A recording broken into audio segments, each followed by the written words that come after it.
అసలు ఒక ప్రాణం ఈ లోకము నుండి వెళ్ళాలంటే దేవుడు అనుమతి లేకుండా వెళ్ళదు కదా. ఒక ప్రాణం ఈ భూమిలోకి రావాలన్నా దేవుడు అనుమతి కావాలి, యేసుక్రీస్తు అర్హత కావాలి. యేసుక్రీస్తుకి ఇవ్వబడిన అధికారం ఏంటో ఈరోజు మనుషుడు అర్థం చేసుకుంటున్నా. ఇంకా సంఘాన్ని కూడా తీసుకెళ్ళి వ్యాపార గృహంలోకి తీర్పు, మనుషుడి దగ్గర తీర్పు, మానవుడి దగ్గర తీర్పు, ప్రభుత్వం కనికరము, ప్రభుత్వం ఒక ఆదరణ. ఈ రాజ్యము క్రీస్తు ద్వారా స్థాపింపబడింది. క్రీస్తు కార్యాలు మన జీవితంలో జరిగించుకుంటూ ఉంటే, క్రీస్తు కార్యాల కొరకు మనం కొనసాగుతూ ఉంటే విజయం కలుగుతుందండి.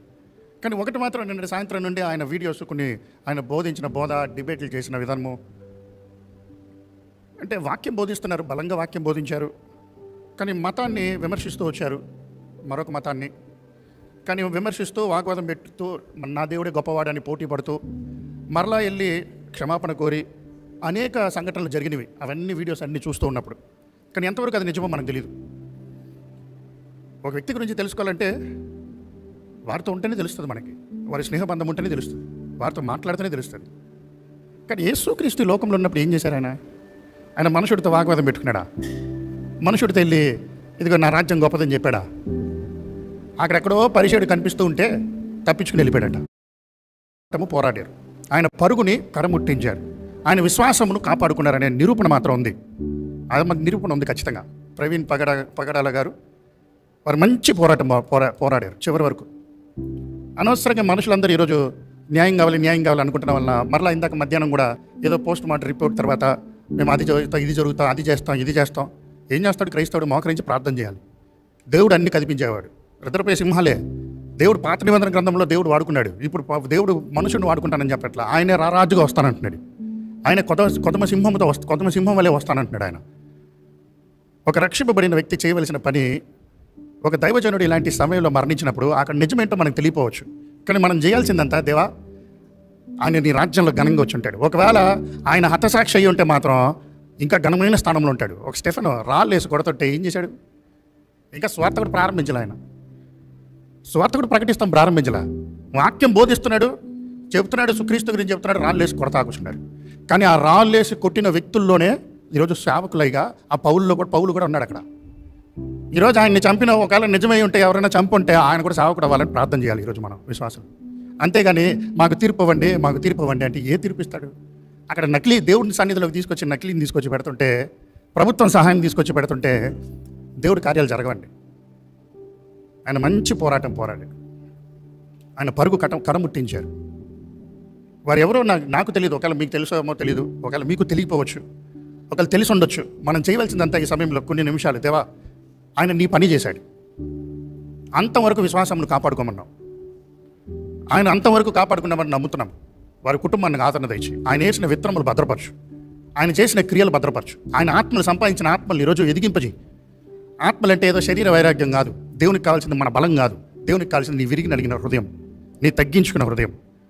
దయచేసి కళ్ళు మూసుకుని కొన్ని నిమిషాలు వారి కొరకు, వారు చేసిన పరిచర్య కొరకు, వారికి అప్పచెప్పబడిన కుటుంబం కొరకు, వారిని నమ్ముకున్న వారి కొరకు, వారి సంఘం ఉండుంటే వారి సంఘం కొరకు, వారికి ఆదరణ కావాలి, వారికి బలం కావాలి. అక్కడ ఏమి జరిగిందో మాకు తెలియదు. తీర్పు తీర్చేది మనుష్యుడు కాదు ప్రభువా, నువ్వే కదా తీర్పు తీర్చేవాడు. ఈరోజు మేము నీ సొత్తు అయితే ఈరోజు మమ్మల్ని తీర్పు తీర్చేది నువ్వు కదా.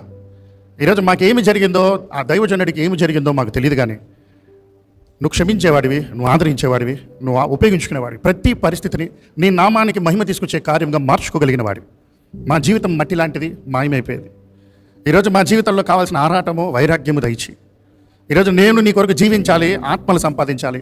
మా సమయం ఈ లోకంలో ఉన్నప్పుడే నీవు అప్పచెప్పిన పనిని మేము పరిపూర్ణం చేయాలనే ఆశను మాకు దయచేయి అని ఒక మాట అడుగుదామా దేవుణ్ణి. ఈరోజు దేవుని కొరకు నువ్వు జీవించాలని ఆశ ఉందా, లేదా మనుషుల కొరకు జీవించాలని ఆశ ఉందా?